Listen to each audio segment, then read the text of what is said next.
right, at 6:03 on Monday, October 14th, 2024, calling to order a special committee for Justice, Equity, Diversity, and Inclusion Committee on the wonderful fall day we have here in Ohio. Wanted to note from the beginning, we do not have a quorum, so we will not be voting or approving anything tonight, but we do have a presentation we are excited to have. And wanted to just make note that we are accepting new applications all the time. So if anyone in the audience feels so led, or people that you know would be interested, we would love to have them join our JEDI committee. So we will start with a roll call. So if you'll just say your name and being present, that would be great. Tanisha Taylor, present. Mike Allward, present. David Wales, present. All right. Without a quorum, we're going to move right towards audience participation, and I think we have a special guest, Superintendent Kathy Powers. Really glad to have you with us tonight, and love to hear from you. Should we ask if any of the other people have anything to say? Okay. Thank you, my dear. Oh, we get a folder. Oh, cool. Thank you. I love folders. Thank you. It's not ready for old.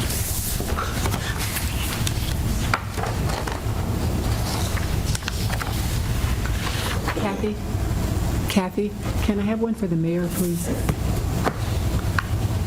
And if you have a few extra, I can keep them for the committee members who aren't here. Okay, I'll show you one. Thank you. Thank you. Well, good evening. Thank you for the invitation. I'm Kathy Powers. I'm the superintendent of the school district, and delighted to be here this evening.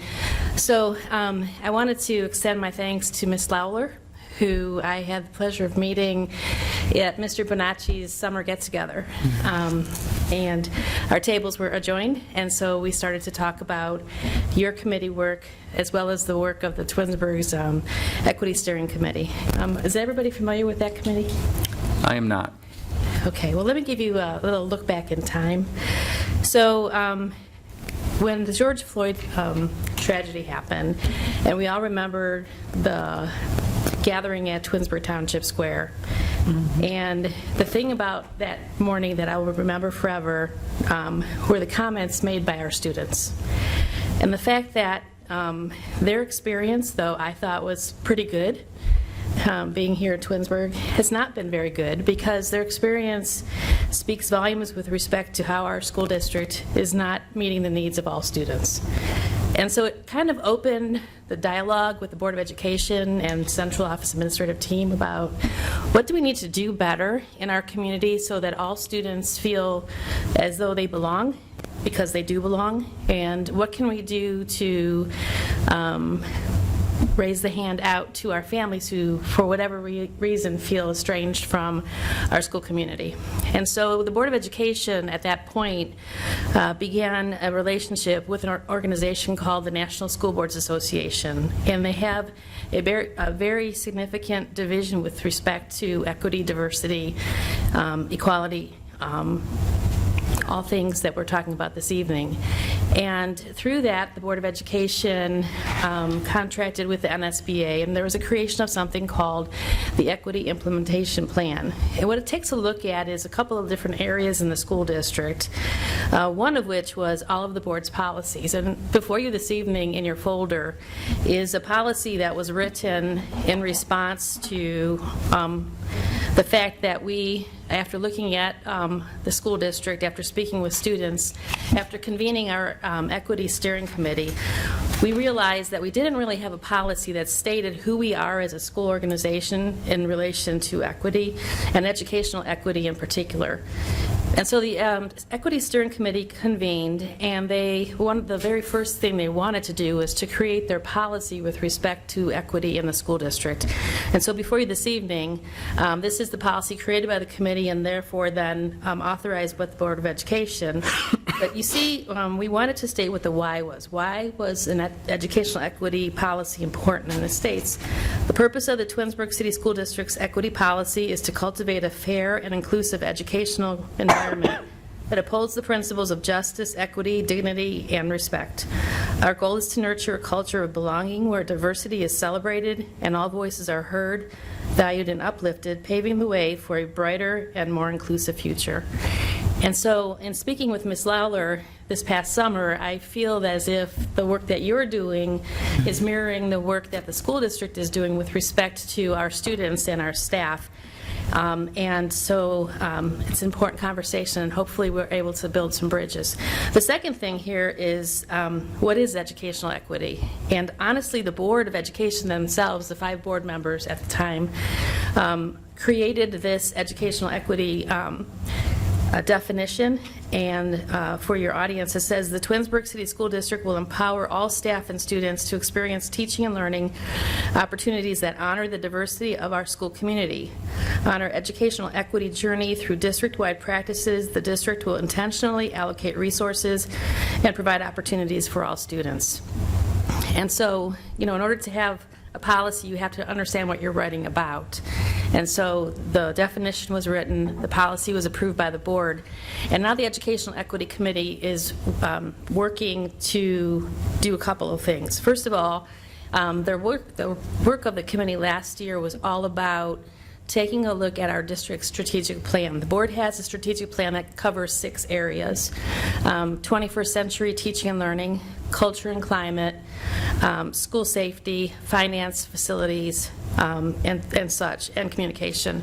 And so what the committee is doing now is they're looking at each of the 6 areas of the strategic plan to see whether or not the action steps that have been created for the school year are aligning to the educational policy that you have before you. We spent most of last school year, we kind of got stuck in a good way, but stuck with respect to 21st century teaching and learning, because what we recognized in taking a look at all of the school data is that there are barriers that are in place for our students. Let me give you an example. Let's talk about our gifted program. We have wonderful students. Mr. Wales, your 2 grandkids, they did extremely well, having been students at our high school. But what we recognize is that not all students are afforded the same opportunity to enroll in AP classes, college credit plus classes and such, honors classes.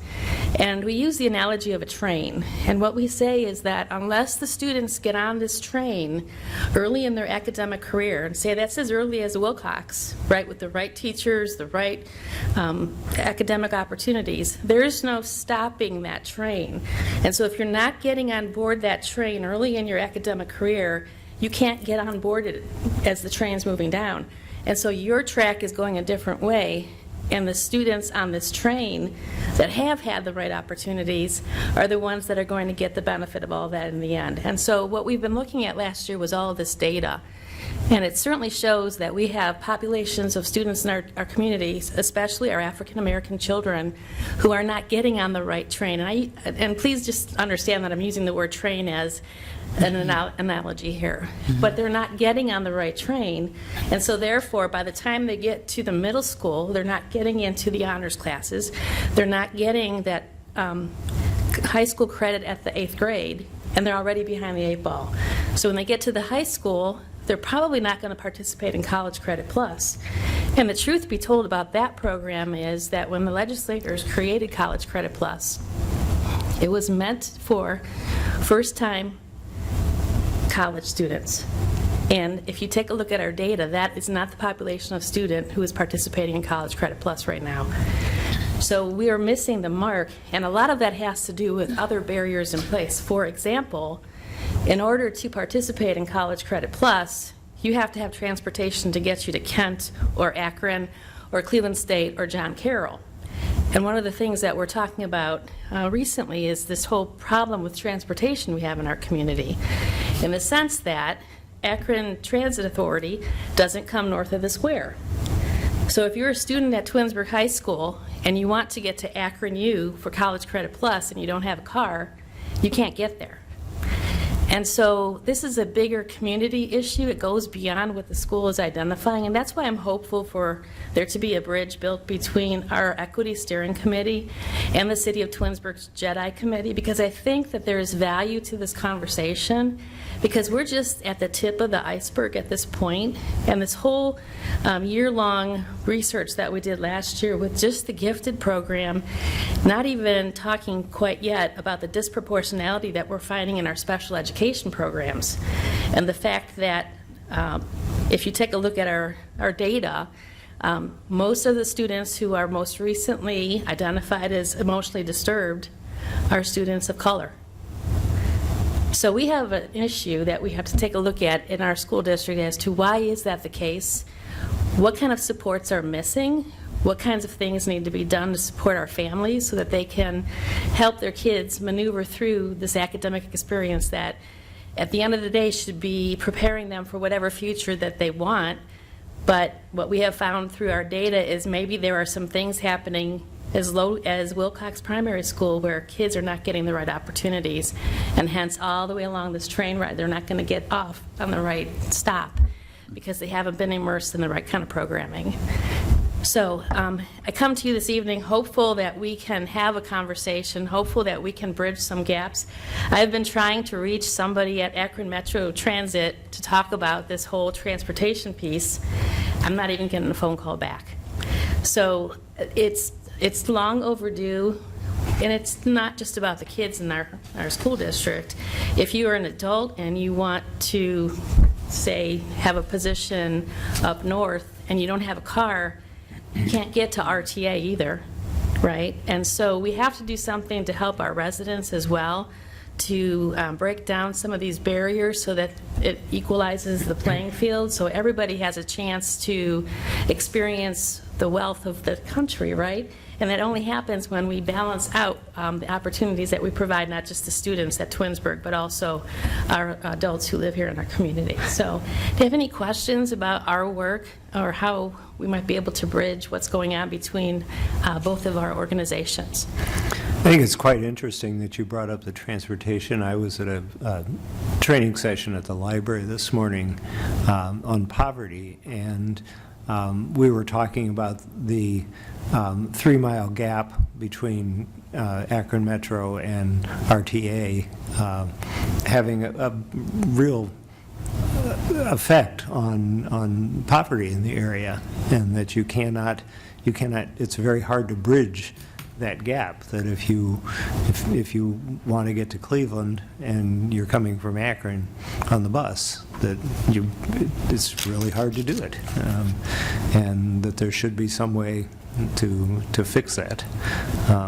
And someone said, and I don't know, it may just be a rumor, that there is money in Metro for fixing that. And if Metro would call you back, that'd be kind of nice to find things like that out.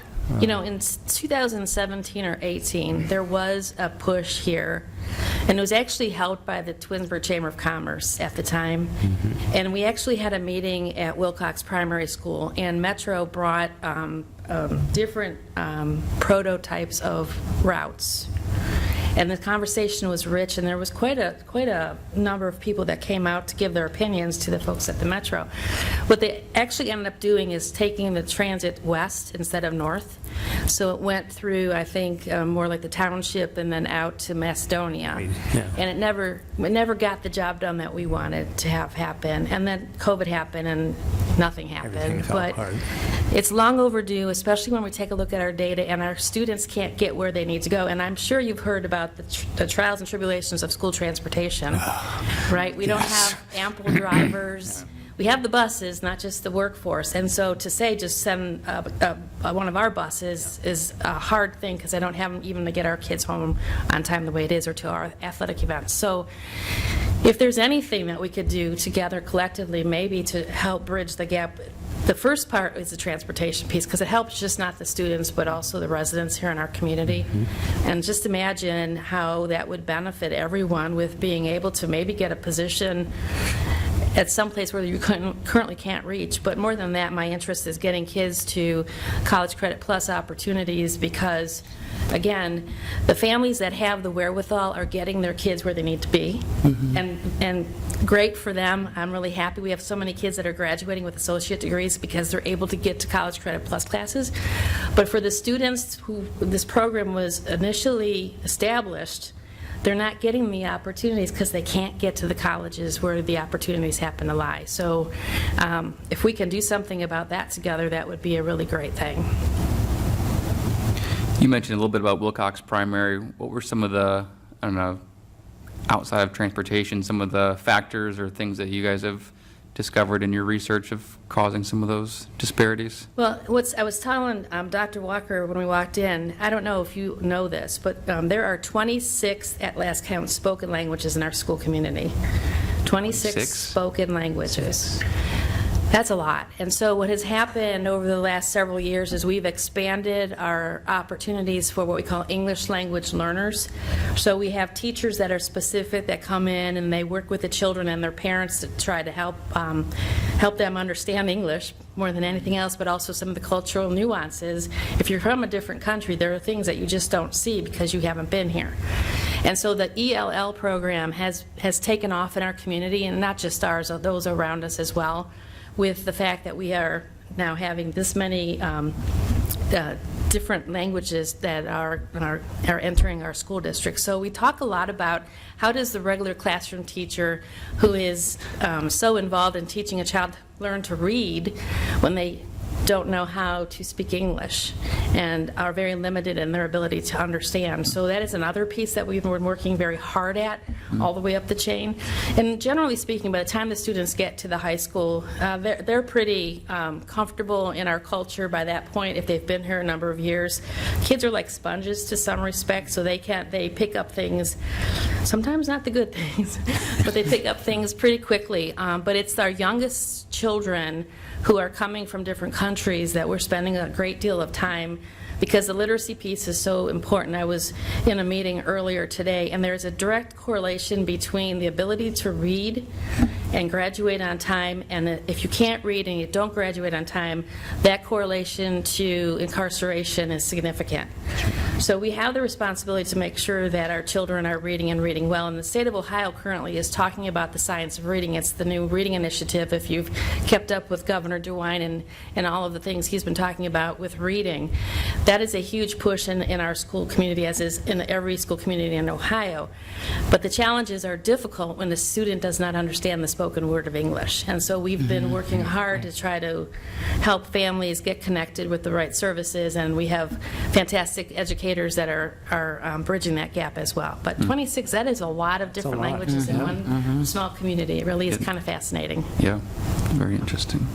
So Kathy, my question, when we talk about like the careers, is there any type of career fairs that happen early on, like in the middle school, opposed to waiting to high school? Because I believe a lot of times when people see the reflection of themselves in careers, it starts to implant, oh, I want to be that particular individual. So I'm thinking, I'm not sure if that's happening now, but maybe that is something that we can do, is to show different cultures and different positions at a younger stage opposed to at the high school level. If you're saying that train has already went to that location, that maybe in the middle school we can show like different ethnic groups and different career paths to be able to speak to them. I know I was speaking to a CPA this morning, and he was saying that there's only like 1% of black or people of color that represent CPAs. And how do we change that? Is that, again, we have to put before students to see, okay, this is a CPA, or whatever deficiency that we have in the career space, and maybe doing that at an early age during the educational system. Can I answer for you and say, aren't we doing that in the elementary also? So we have career days all the way up the chain. 2 years ago, the Board of Education and their strategic plan approved something called a career continuum. Okay. And so it has been a big push, and it aligns with the state of Ohio's workforce development initiative.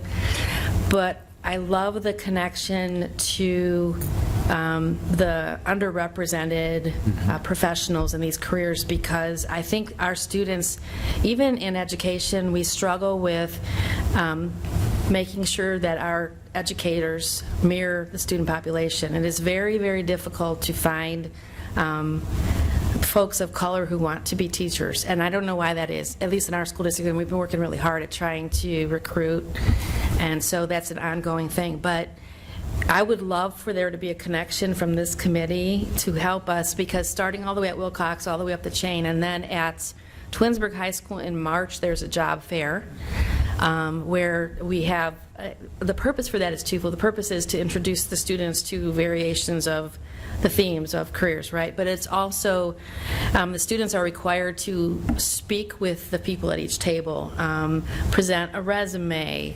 Maybe there's an opportunity for summer work. Maybe there's an internship opportunity. So we're trying to get our high school students comfortable in that. It's not easy. If you've never applied for a job, that's a whole different thing. And so we try to model that kind of behavior for them. Last year, we actually had a couple of individuals who spoke about entrepreneurship and what it took to grow your own business. So if we could have representation of the greater community there, that would be fantastic. But we have career days all the way down to Wilcox.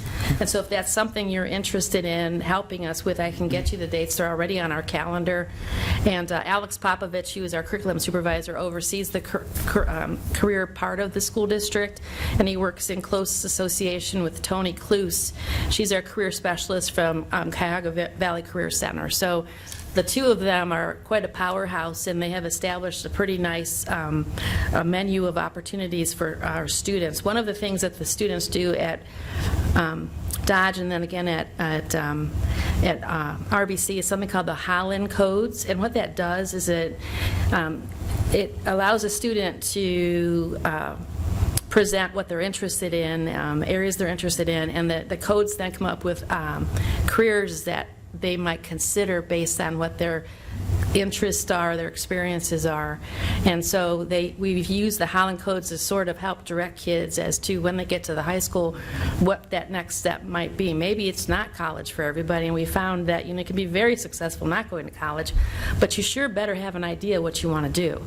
And so all of this career continuum work has been our effort to make sure that kids are thinking about where they want to be after high school early on, and if they change their mind, they have plenty of time to do that, but then the parents and the student aren't getting in over their heads with college debt, and maybe college is not for you, maybe it's the military, maybe you want to start your own business. We have a lot of students who are very interested in the whole entrepreneurial realm of career too. So if you happen to know of somebody who's an entrepreneur who has been very successful that wants to come and speak with our kids.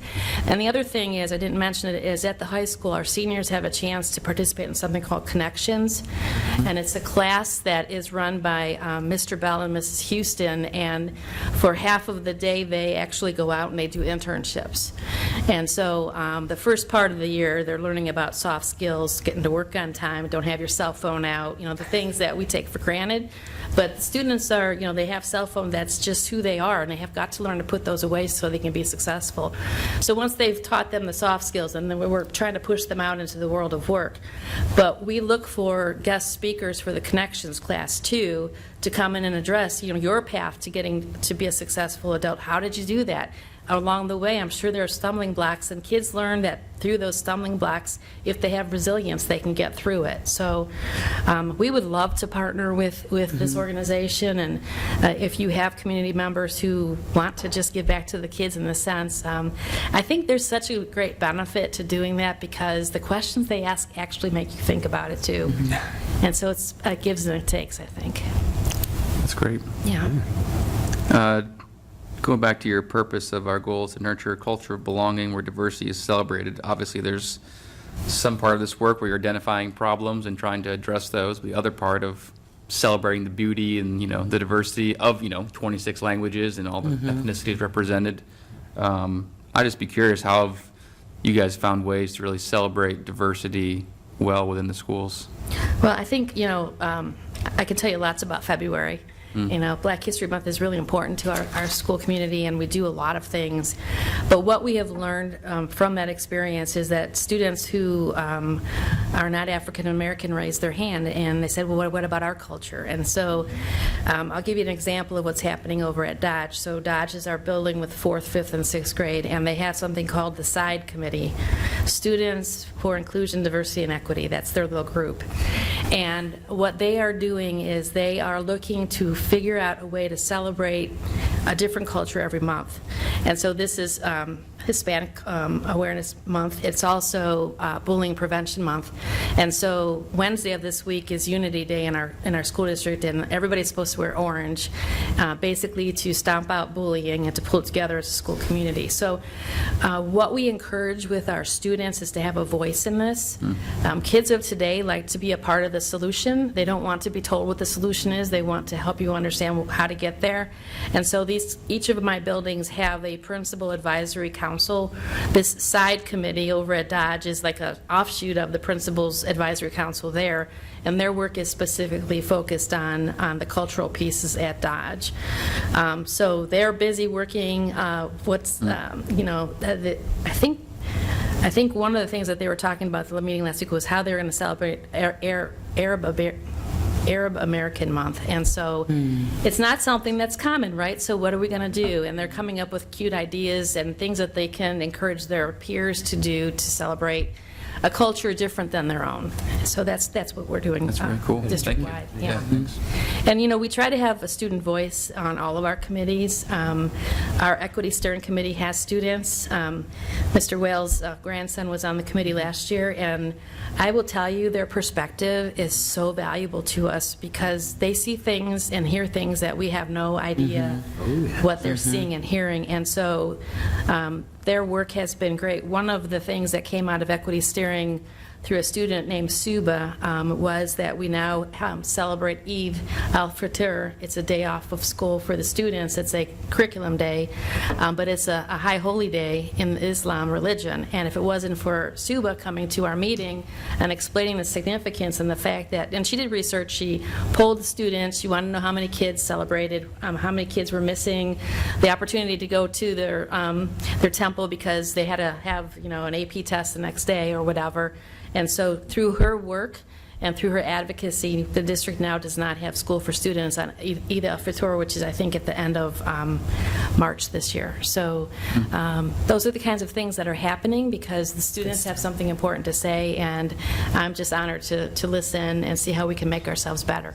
It's great. Yes, and it sounds like, just a lot of wonderful things that are happening. And I know right now with our committee being new, we've been doing a lot of appearances in like community events, but not really touching the educational system. So I would love to see us get involved in some of those tangible things that are with the students, because we are just really pretty much right now just touching like community events. So whatever schedule that we could have to, come together to see what we can do to be a voice in the school system, I think that'll help as well with connecting with the families and the communities also in the educational space. That's a great idea.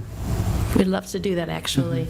We got stuck with talking about our data last year, and I think when it was important work. It was so focused on the numbers that you forget about everything else. So you have to do that work, but you have to also do the advocacy work. You have to do the celebrations, and maybe if we could do some things together, we can get the job done. Yeah, we'd love that. That'd be great. Thank you.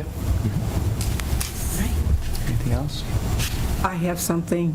Mrs. Powers, I know last year that we presented a proclamation to one of the high school students, and I think our next meeting is going to be in November. Are we going to have a meeting? It's December. I think The we're off in December. November, and We're we're off in back in November. December. Yeah. Okay, all right. And then I'll be talking to Mrs. Powers, regarding getting a proclamation for one of your seniors that you think, is eligible, is worthy of a proclamation. And I just want to let the whole group know that we did this last year, but we did the proclamation for, it was on Black History Month. And I did talk to the mayor, and he goes, well, can we talk about it earlier, like what we're doing now? And if we have meetings in November, December, by December, we would like to choose a student from the high school. You could work with Mrs. Powers on it. I talked to Kathy last year regarding that, and she gave me a really nice student. So we want to continue to do that. And this is also from the mayor. He would like to work with you also on a student that you could give us that for this special committee, Justice, Equity, Diversity, and Inclusion.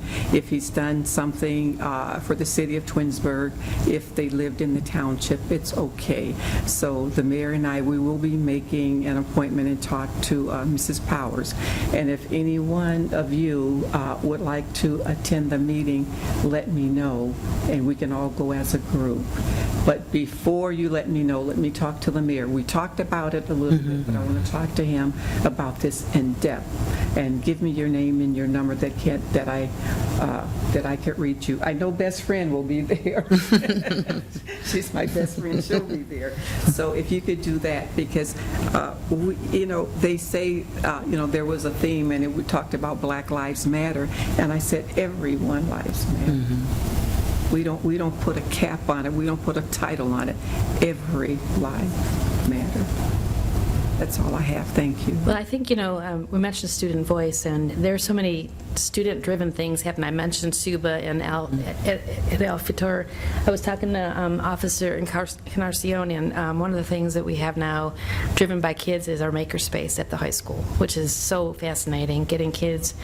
It's almost like a throwback when we were in high school and there was shop class, but this has taken technology to a new level. And then I was at the high school after school tonight, and we have a new esports club. And esports is a whole different thing, and it's for students who want to compete virtually using these games. And that came to be last year because we had a group of students who said, we're not necessarily the physical athlete, but this is something we can do. And honestly, there are college scholarships for students who do well in the world of esports. So that's happening over at Twinsburg High School too. So we have a lot of wonderful students to celebrate, and so many of them see that we can do better, and they help us know how to do better, and I think we are doing better. So I have lots of ideas. I do too. We'll get together. Yes. Well, thank you for the chance to speak with you this evening. I do appreciate it. Yeah, thank you for your time. Thank you. Welcome. All right, at this time, I want to open it up to any other audience members that would like to approach and say a few things. Yeah. If you would just state your name, and love to hear from you. My name's Bill Ryan. As far as your bus problem, RTA ends, or Metro ends at the square up in town, because I see it drive by every day. Yeah. So they can either figure out how to get from there and walk over there, or it also ends at Kent State. It goes through Kent State. RTA has a park and ride at Kent State. And if they can't get to that one, RTA ends at Shepherd and Broadway. There's a little, as you're heading north, it'll be on the right-hand side, there's a little like a dirt turnaround. That's where the bus turns around. So you can catch, they can catch it there. So unless someone could talk Metro to drive out there to connect the two, that's the closest you got. All right, I was just, you guys seemed really kind of upset about it, and I just wanted to let you know there's your options. Yeah. All right. Thank you. Thank you. Anything else? No. Nope. That's Okay. it. Thank you. Yeah, thank you.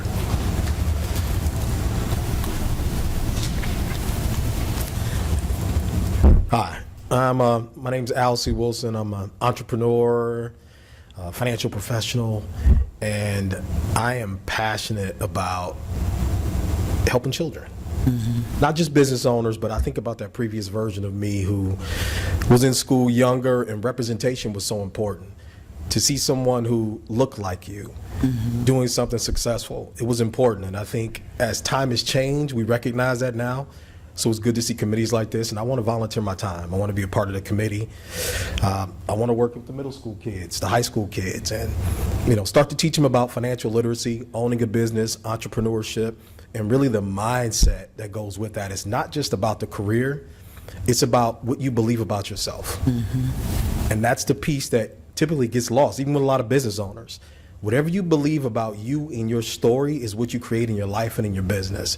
And I think when you have a child that is, middle school age, those are formidable years. Like being 13 is tough. You're not quite a kid, you're not quite an adult, and you're trying to figure out who you are.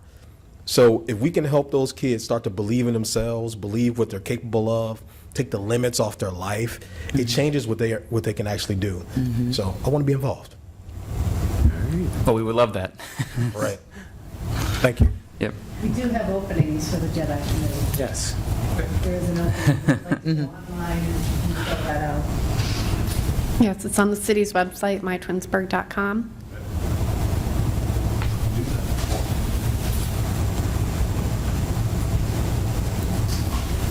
Good evening, everyone. Good evening. How's everybody doing? Doing excellent. Jamil Encarnacion, Twinsburg Police Department. I just wanted to, real quick, I won't take much of your time, just wanted to thank the committee for coming out to the open house. It was great having you all there and participating with our open house. Just want to say thank you. One quick note, wanted to pass along so far regarding, I know we spoke last time regarding the Explorer program. So far, we've had one applicant apply, and we're still working on advertising that more and getting more applicants to hopefully join with the Explorer program. But just wanted to, again, say a quick thank you to everybody that came out, and thank you for being present at our event. Thank you. Thank you. Thank you. It was a lot of fun. Very well done. And if I may, I'd like to thank Officer E. One of the things we're looking at doing for recruiting, like for police, is, and we didn't really get it implemented this time, but we will definitely look into doing it in the future, is providing our advertisements not only in English, but also in Spanish. I really appreciate him bringing that idea forward, and it's something I'm excited to implement. Great idea. That's great. Yeah. All right, is there any unfinished business, new business, anything miscellaneous? I did want to let the committee know that we hired a human resources coordinator. His name is Justin Chapman, and he may attend some Jedi committee meetings with me, or when I can't make it, he will. I'm really looking forward to meeting him and working with him. I think he'll be a great asset to the city and to the committee. That's great. Excellent. Anything else? Okay. All right, I think we are off in November. It's Veterans Day, the second Monday of the month. So we will meet again on Monday, December 9th at 6 o'clock. And at 6:41, we will adjourn the meeting.